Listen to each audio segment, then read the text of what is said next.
Now for a review of what's making the headlines in the papers this morning, let's bring in Arise analyst Constance Ikwoku. Good morning, Dr. Constance. Good morning, Yolanda. Good to see you. Good to see you today. How are you? Very well, thank you. Auntie Charles, good morning. Good morning, Dr. Constance. How are you? I am well. Great to have good. you again today. Thank you as very usual. much. And how are you doing? Great. And you won't believe how great. Okay. That's excellent to hear. Okay, to look at the papers with us today, we have Samuel Odaudu. He is the deputy editor of Blueprint newspaper. Hello there and welcome to the program. We begin with this day.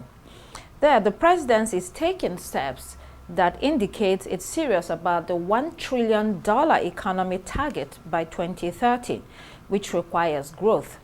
So President Tinubu is targeting 7% growth by 2027 and has ordered a review of deductions by NNPCL, others. The president says this target is not only economic, but a moral imperative.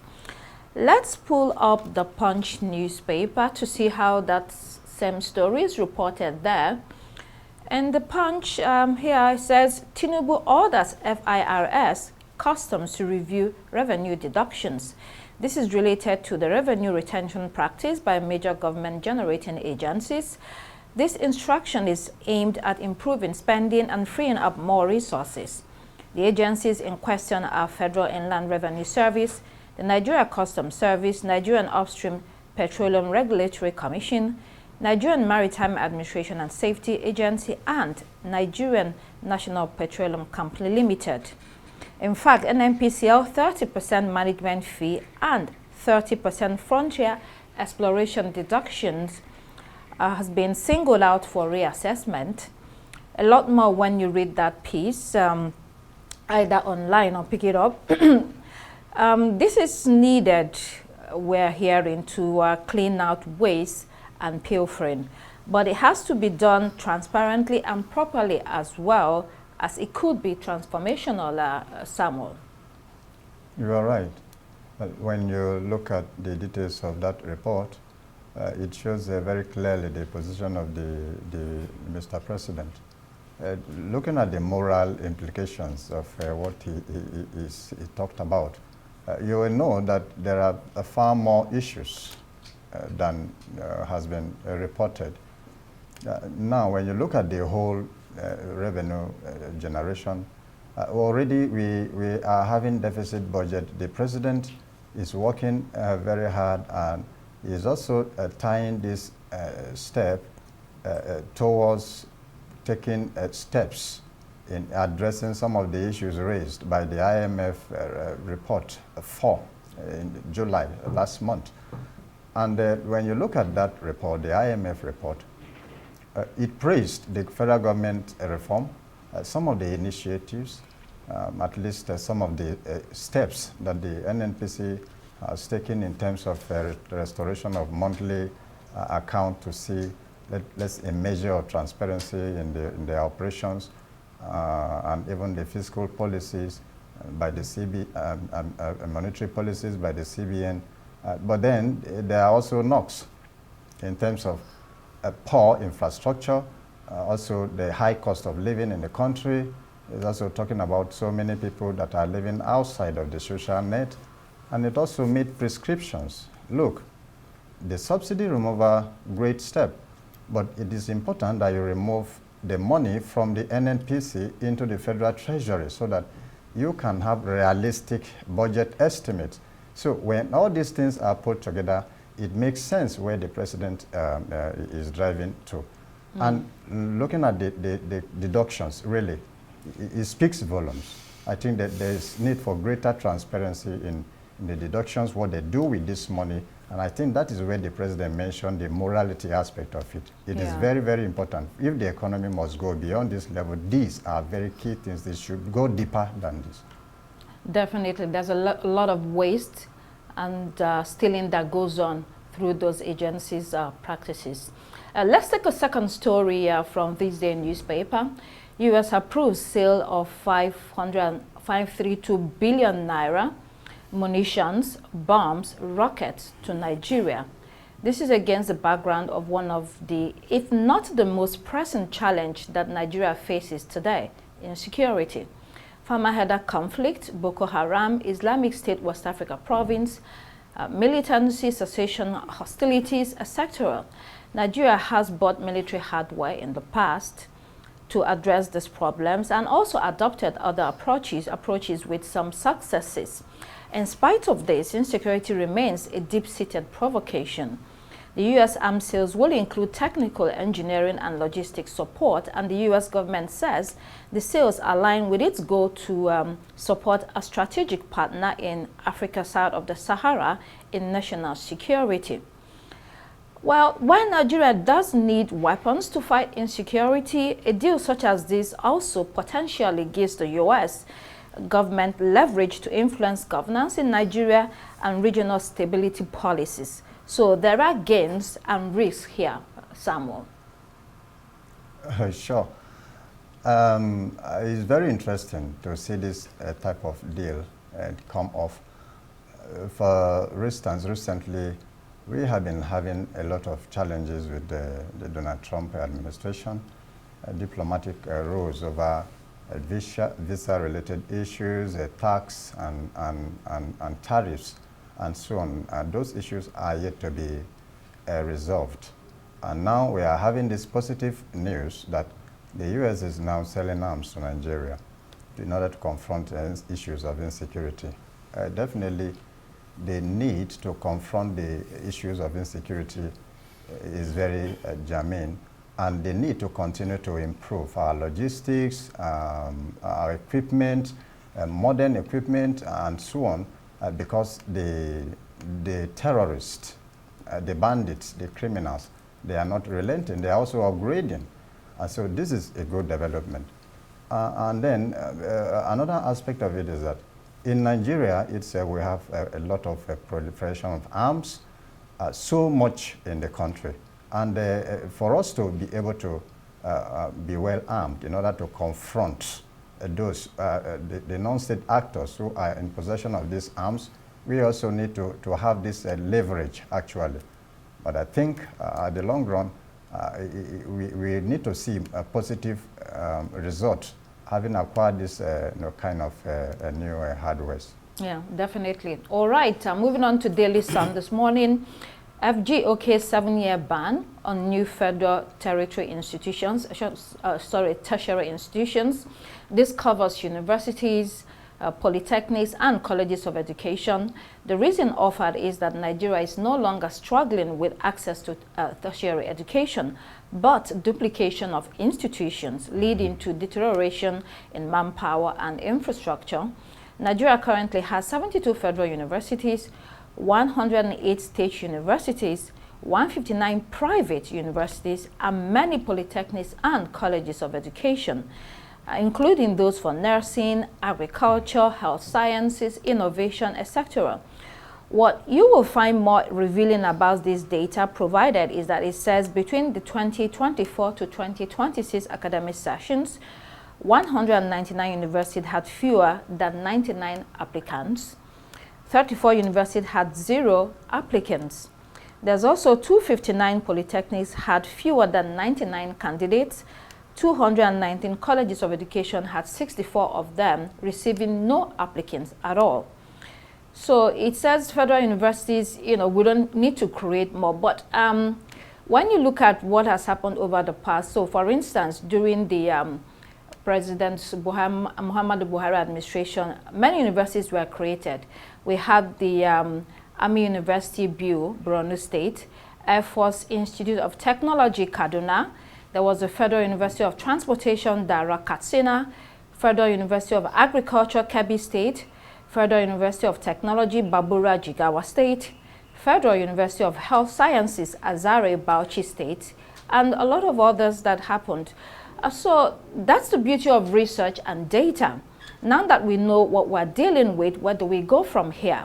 What are the plans to address these concerns? Your reaction, Charles? Well, like the minister said, what you have on the ground is already is proving to be unsustainable. So maintain action, maintain status quo, And like the president suggests, one has to upgrade the infrastructure, upgrade the quality of our teaching staff, and with time, the ones that are not yet populated would be. Sometimes, you know, the fewer or the less, the better, as in when you have fewer, whether students or institutions to deal with, then you should expect a higher quality. Yes, what the Buhari administration was trying to do was understandable, try to spread, you know, the institutions across the country as much as possible to make it, make education accessible to underserved populations. But what you have instead was a glut, so to say, and that's why, you know, according to the statistics, some of those institutions had no applicants at all. So trying to add more now would would spell further disaster for the education sector. So it is necessary that what is already there should be improved in terms of quality. So what we have now is a focus more on quality than quantity. In fact, the minister did give an instance where a particular university had fewer than 800 students and over 1,200 staff. You know, so look at the problem. And most of these federal universities have to be funded by federal government because they are owned by federal government. So what are the implications of this on funding? So you have to review all of this in the light of the paucity of funds within the country and the fact that a lot of them are also not generating the type of results that you want in terms of quality of education. Total review is necessary. Absolutely. So we'll have to wait and see if that goes well. Let's move on to Daily Independent. FG draws flag for soft peddling on Kwam1 comfort cases. Kwam1's ban has been reduced to 1 month and he's been made aviation security ambassador. And Comfort Emanson has been released from Kirikiri prison and no-fly life ban lifted on her. Experts say interfering in regulators' functions is unprofessional. I mean, more heat is coming from Kwam1 being made a security ambassador. It's akin to condoning lawlessness. Is this a misstep, Yolanda? It's really difficult to say. You know, earlier in the bulletin, we were talking about the release of Comfort and how, you know, she was dramatically helped out by what seems to be her friends, and just her, the short statement that she gave on her social media about, you know, needing time to attend to herself medically and to receive treatment before she would come back and give the full version of her story. And then you compare that now to what happened the week before with Kwam1 and now being, you know, brought forward as an ambassador. You know, the public perception basically just, it doesn't look very good, because the withdrawal of criticism may be an attempt to manage what people would think and say. But are people really being brought to book? Is the right thing being done in the case of Kwam1? I don't know. Will more be done? We can only wait and see.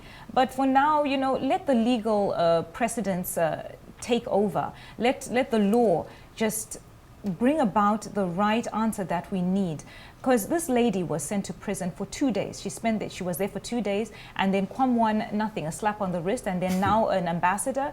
The law needs to take precedence in this matter. Now, see, this is it. It's all about publicity, you know, whether it is through popularity or through notoriety. These people have the public's attention, whether Kwam1 or whether Comfort. So, of course, I mean, it is better to be, you know, in the eye of the public than to be obscure. Obscurity serves no one. But for issues of popularity or notoriety, as the case might be, it is all about the eyeballs. It's all about the attention. So making Kwam1, you know, an ambassador, even if it's inappropriate, who cares? It's getting the eyeballs, it's getting the attention. Of course, I'm very sure there's an organization somewhere that's also angling or itching to make, you know, Comfort Emanson its own ambassador as well. Two examples of bad behavior in public, but then notoriety pays in this case. It's already happening. I mean, if you follow social media conversations, there are talks about her background and what she does for a living and how she might have been trying to make a video, and a lot going on there. And you know, these days where people have phone, immediately they start recording themselves, you know, in order to post on social media. So exactly. Anyway, we have to go to the next paper, The Guardian. Ukachukwu stakeholders flay Soludo over visit to Tinubu, and ADC slows down 2027 strategy. Talks over alleged moles, EFCC raids. Nicholas Ukachukwu is All Progressives Congress governorship candidate in Anambra for the November 2025 poll. He described Governor Charles Soludo as a drowning man that is trying desperately to secure his seat. In terms of the presidential election in 2027, whether Soludo makes a pact with the president or not, I reckon that he lacks the capacity to sway Anambra voters in favor of APC, except, of course, he rigs the election, as is often the case. And for the African Democratic Congress, it suspects double agents have been planted within the coalition by the presidency, given recent events, for instance, the EFCC invitation of some of its members, among others. It's not beating a retreat, but it's obvious that they are trying to be more cautious. Your thoughts on this, Samuel? Well, a whole lot is happening there in the political arena. First of all, for Ukachukwu, I think he should just fix his campaign strategies, how he will win the elections. You cannot stop a sitting governor from visiting Mr. President, because a whole lot is at stake. He is the chief executive of the state. So he should go ahead to prove that. So that is about that. Then for the ADC, of course, in recent times we have seen how some of the key figures in the ADC are now guests of the EFCC. And they are, of course, wise enough to beat a fast retreat. This time we want to be strategic, meaning they were not strategic before. Yeah. All right. Now, but the key point for me is that those of the key members who are now being invited by the EFCC to render accounts of their stewardship in public services, do they have questions to answer? Okay. These are the most important things we must look at. All right. Let's see Daily Trust, a newspaper.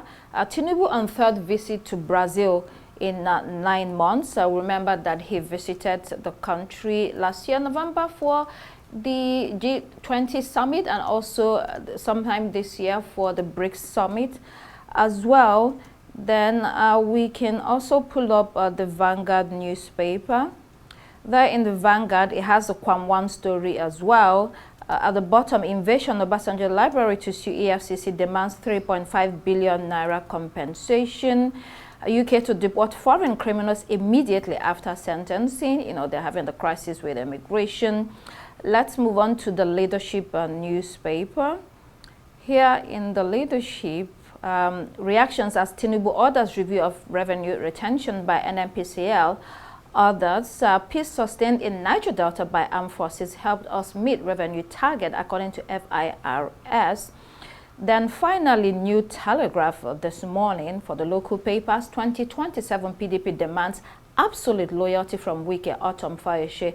Others, so they're trying to rein in members that they think are involved in anti-party activities. Moving on to the international headlines, Daily Graphic. A quick armed forces to deal with disasters, former National Security Minister in Ghana advises. An investigating crashed helicopter, military invites experts to examine black box. The Citizen DS broadcast Black Economic Empowerment, that's the BBBEE gamble. The suspicion DA will lose black supporters in regard to his stance on the black empowerment policy. However, some analysts believe this may not be the case. Instead, this could cement its place in transformation politics. And then let's see Daily Express. Labour's policing minister has been ridiculed after telling shops, don't put high-value goods at front of stores. This follows the stealing epidemic that has hit the UK, with shoplifting reported to have reached a 20-year high. Specifically, there's a 19.5% increase compared to last year and a 55% rise compared to 2027. Yolanda, when we hear that millions are facing hardship in the United Kingdom, this right here reflects the times. I mean, in fact, data indicates that 1 in 5 people in the UK today are living in poverty.